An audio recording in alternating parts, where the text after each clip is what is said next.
Hi everybody, this is Dennis from the Dennis and Andy Show. I'm going to do a full review of Heroes Reborn, issues 5, 6, and 7 to finish out this run. This one is Jason Aaron wrote all 3 issues. R.M. Guéra drew, he was the guest artist in number 5. Erica Durso was in number 6, and then Aaron Kuder was in number 7. So let's just give a brief recap. In this alternate universe, the Avengers actually never existed. The Squadron Supreme of America were Earth's mightiest heroes. Phil Coulson is president of the United States and he oversees the squadron, while Mephisto is worshipped as a god.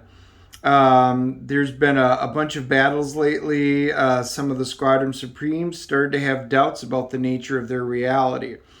Meanwhile, Blade was the only remaining Avenger who remembered the world as it once was, but he's been gathering a team of former Avengers, including Captain America and Maya, the new Phoenix. Together, they've set out to restore the reality while searching for, there's a young child with the Star brand. So we're going to pick up with issue 5. You did notice the cool connecting covers. If you've seen the other ones, that is really cool what they've done. I really did like the covers on this. Story starts out going out. Yeah, this is all about Nighty. So Nighthawk is in Ravencraft Asylum. There's been a large breakout. We're going to kind of flip through. He's actually a congressman, and he's up there giving a speech, and all of a sudden something comes up. He gets the emergency chirp, and they're like, Delicate Richmond, where'd he run off to?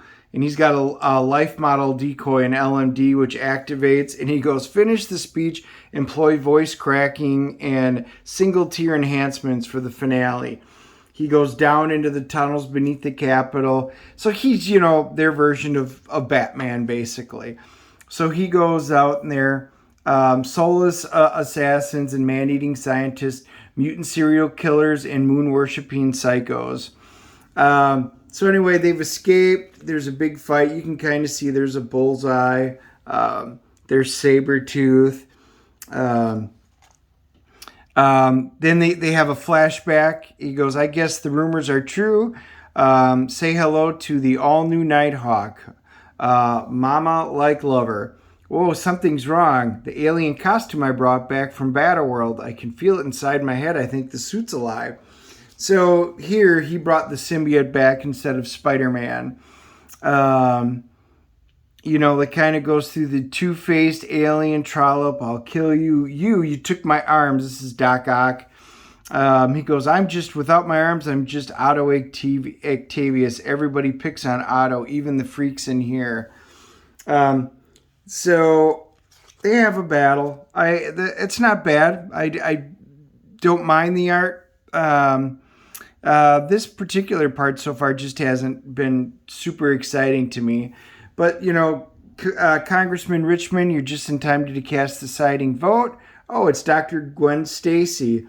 Going to survive. He's going to throw her off. He's going to recreate Spidey 121, where he's going to throw her off and, is he going to save her?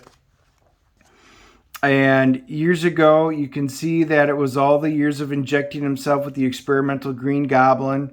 He was born to the night. No way to buy in. Falcon. Sam, no. Poor Falcon. If I'd killed the Goblin, then I would have died laughing and he'd won. That would have broken me. A man like Osborn, he has no idea what broken means. I vowed that I would have to show him. So they've got this history. You can kind of see there's Rhino. He winds up leaping and saving her. And he goes, you're going to be okay, Gwen. Nope, now it's too late. You should have let me die. Oh, he believes in this country. That's how crazy he is. Norman's gobbling gas. He had already infected her. I'm sorry too, Kyle, but making this gag is just making me just crazy enough to see how wrong we've been all these years. He's like, no. Good girl, that one. Always liked her. You're not dying, Osborn. You sure? He goes, how about now? He goes, that's enough. He goes, the agony put me out of my misery. No one will ever know. He's like, shut up. He's, of course, doesn't like killing people, and you know, he's kind of making his case.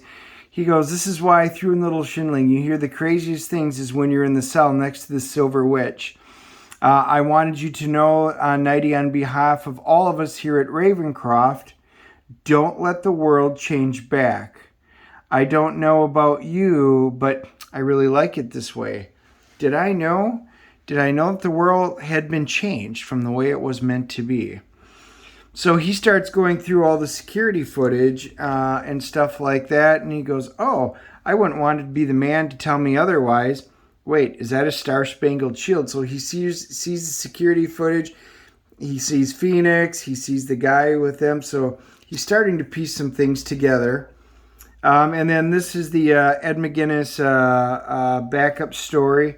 And this is all Nighthawk versus, well, we see Ronan going in, and now we actually wind up seeing he's deactivating the cloak. Whoever you know, I know you're there, and you don't belong here. Show yourselves. My quest for the truth did I know. You're right, we don't belong here.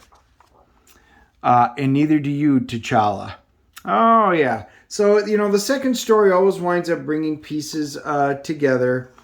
So that is issue 5 in, this 18-arc story. We'll just hop right into issue number 6. This one deals with the Princess of Power. We'll just kind of pick right up. Odin, blood tasted like a bearded, soured mead.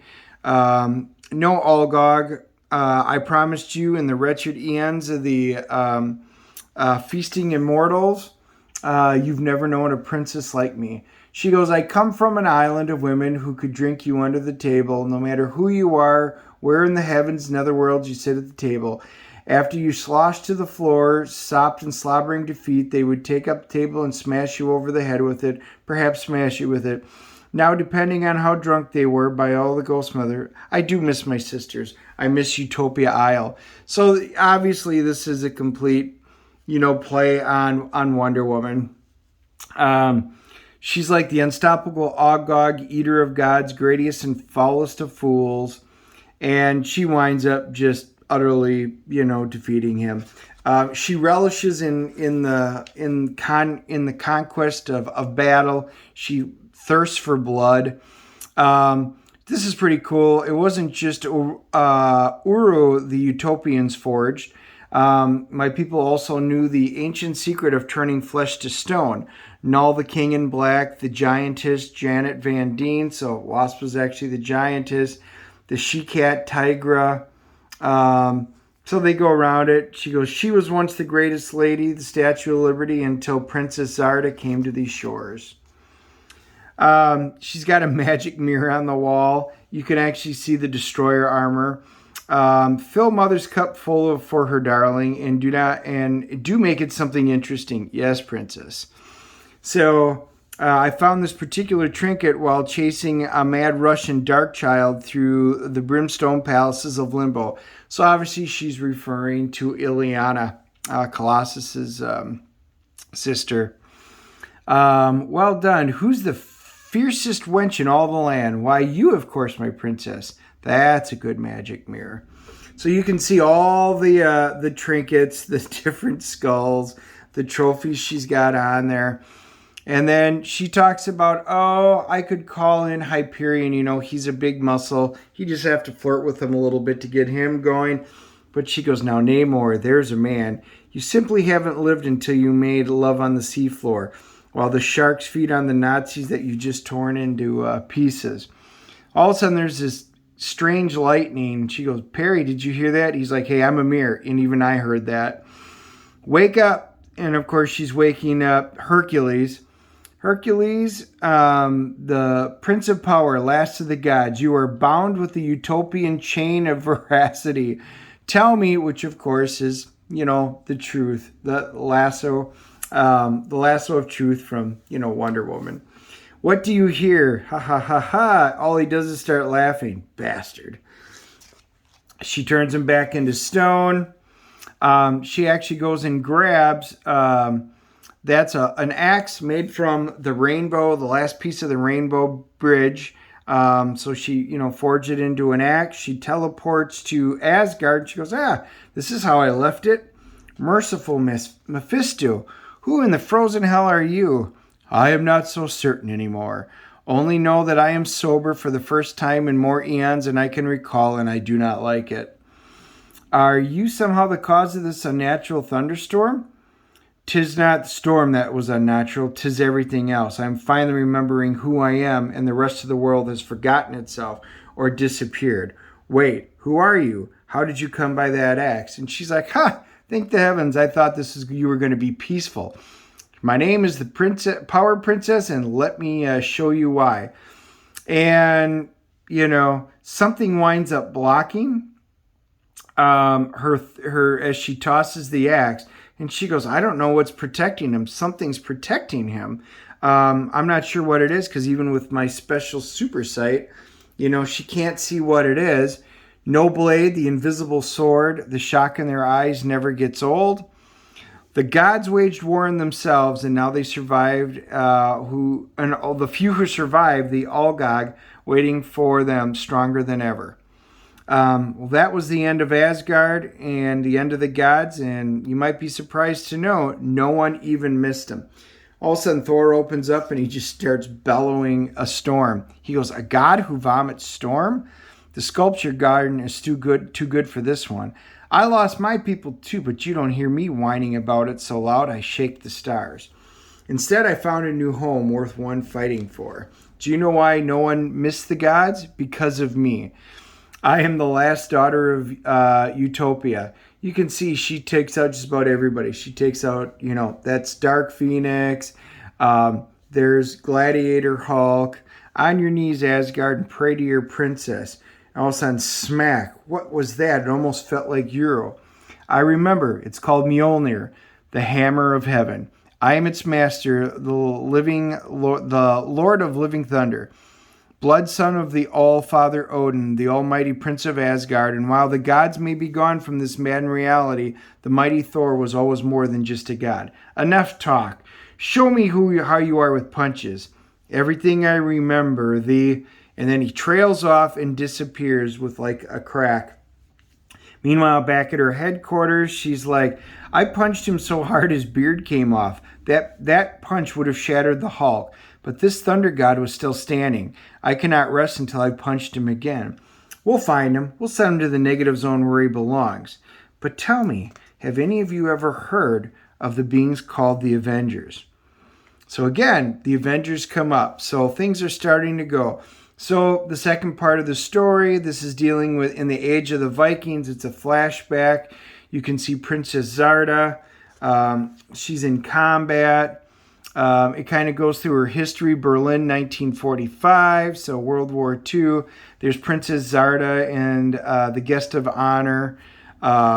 She brings the head of Adolf Hitler. You can kind of see what looks to be Thor or Odin drinking out of the horn. Now, currently, recently in Norway, he hit the floor. Rage, you're dimming like all the other gods. Now let's begin the age of man, thanks to Gorr and his weapon. It's not your weapon anymore. It laughs at you, Gorr. Its name is the all black, the Necro Sword, the Slicer Worlds, the Annihil Blade. So they're kind of like, Necro Lasso. Well, why didn't I think of that? Because you're young Utopian Zarda, fresh from the Isle, and I am the age-old Queen Zarda from the end of time. And today we both know, Princess, who proved herself greater to any god. Now we go back to the future. He goes, I resist the urge to drown myself in mead. I taste the storm instead. All of a sudden, fire. Let me guess, the world's not exactly the way you remember it. I'm the Phoenix. My friends and I can help you with that. All right, so the second part of the story continues it on. And then we'll get into the final one right here. And it kicks off. And again, the art was actually pretty good. I think I like issue number 7 the best since issue number 2, the Eric Larson issue. Dale Keown issue. This is madness. Heroes fighting a few years ago, and you can see Hyperion. And he goes, "I'm not going to be lectured." We know that Nighthawk and Hyperion don't always see eye to eye. He's got the symbiote, and he goes, "I can't believe you bonded with the deranged alien symbiote, and you stole the Eye of Amagato from the Squadron's armory, just so you could hurt me. Well, you have, Kyle, but I'm an American history teacher, and I can tell you for a fact, old friend, in no civil war, no matter which side wins, both sides bleeds. Let's see how your symbiote likes being flown into the sun." It says, "I shall be frank, the entire world knows that we've had our disagreements in the past. Now, so obviously they're both there, they both survived. Some more event level than others. It's time for us again to put aside our differences and stand together. They only know that these people call themselves the Avengers. Avengers? Who are they avenging? I don't know. They think it sounds like a dumb name. Well, maybe it's Frank Castle. No, it's not Frank Castle. He's still in prison." He goes, "I've had a really hard week dealing with the Brood Queens. Doc Samson, tells me I don't have to be the man of American might all the time, but it's okay to be vulnerable. It's just been a troubling week. Remember he had killed Bruce Banner. They kind of go down into it. Kyle, tell me I'm crazy. I'm not crazy.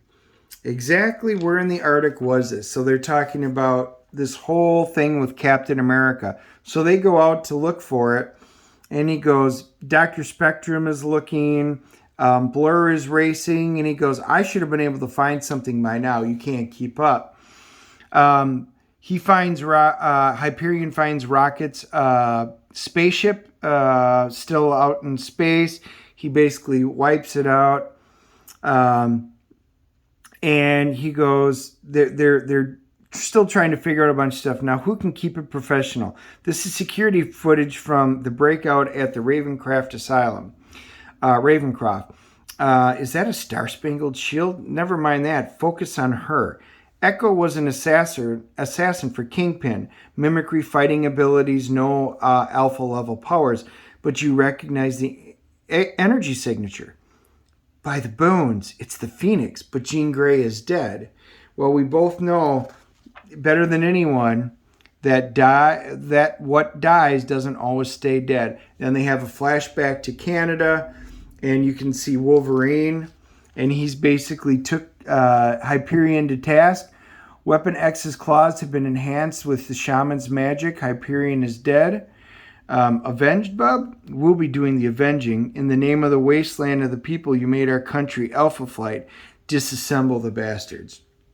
That was actually really cool. I would have, I've got a feeling this is going to be told in basically the Alpha Flight one, that the side story. I haven't read that one yet. And there they go to Ravencroft, and there he is. There's the Goblin. He goes, "I am not the Goblin. I'm not Nighthawk Goblin. I'm not interested in your mind games." He goes, "I'm sure you'd find a way just like you did with the Silver Witch." Ha! Magic dampeners in her cell must have shorted out during the riot. They say she fired a hex blast through her own head at 1,000 miles an hour. Poor mad little Wanda. All I ever did was talk to her, sometimes in the dark, just like I'm doing with you. You can see he's trying to get into her head. She just goes, whoop, right through the window, smashes him. Well, how did that Nighthawk leave that disgusting thing alive for so long? I've never understood you boys and your precious rogue galleries.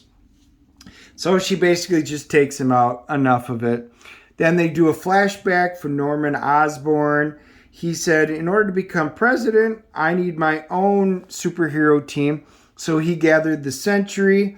You can see Moon Knight, Valkyrie, the Ghost Runner, And he goes, "This is my Dark Squadron. Vote for Gabi."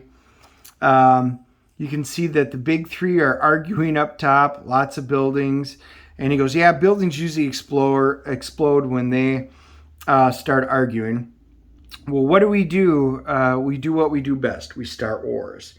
But he goes, I agree with Nighthawk on this one, given the international implications. I figured it's best to give President Coulson some plausible deniability. Oh, you adorable little naive idiot. And you see him take off, and they go to, you find out that Nick Fury was president. He was gunned down. And then in Mephisto we trust. And, that's kind of the monument instead of the Lincoln Memorial. Then years ago, at a moment in time, you can actually see, it looks like the century. And "I love you, Mary Jane Stewart. I love you, Stanley Stewart." And you can see Mephisto clapping. Now, in the African, whatever this is, Nighthawk, hoping to find, my prism says it's right here. But there's nothing for miles. Nothing my atomic vision can see. But there's something here. I can run through anything, but I can't run through this. There is great power. I can feel it. Nope, it's all here. I wish they would just show themselves. And then Nighthawk's like, "Welcome to the lost land of Wakanda." Oh, too late. They know we're here. America's heroes, huh? I don't think so. We'll be taking our reality back. Avengers assemble. And that's how it leads into the finale of the Heroes Return. The second story is the Ed McGuinness. President Coulson's in the office. And he has Thunderbolt Ross. And then you've got Jameson. So it's the Joint Chiefs of Staff. J. Jonah Jameson is the press secretary. All of a sudden he pulls out his gun and he shoots him. And he goes, "This is President Coulson.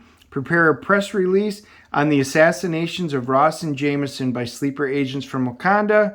Make it appropriately stirring." Then a little figure comes out. "You did the right thing. The more people who say the A word, the more cracks begin showing in our precious little world. There weren't supposed to be any. What did we miss? How did we miss any of the Avengers? Nothing that can't be rubbed out and forgotten." "You mean kill Captain America?" "Yes." "How does that make you feel, Mr. President?"